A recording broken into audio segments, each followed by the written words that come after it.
सबसे पहले बड़ी खबर इस वक्त के हरियाणा के गुरुग्राम से आपको बता दें कि हरियाणा के गुरुग्राम में लंदन से हिंदुस्तान आए एक नाबालिग लड़के से मारपीट की गई है और उसका फहश वीडियो बनाने का मामला सामने आया है। ये वाकया गुज़िश्ता 23 जुलाई का है। बर्थडे पार्टी कर लौट रहे नाराई लड़के के साथ आधा दर्जन से ज्यादा अफराद ने मारपीट की और उसकी फहश वीडियो बना ली थी।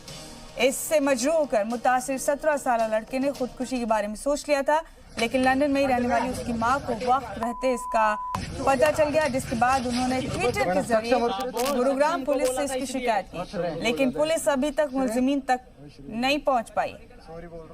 बोल अगली बार से यार ये सब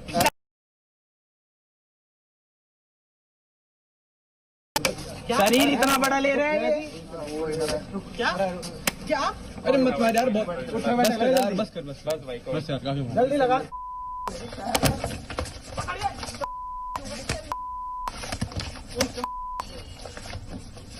चश्मा कौन मेरा?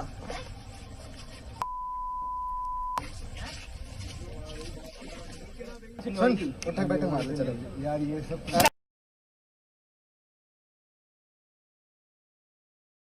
शरीर इतना बड़ा ले रहे हैं क्या क्या? अरे मत मार यार, बस कर बस यार, काफी जल्दी लगा।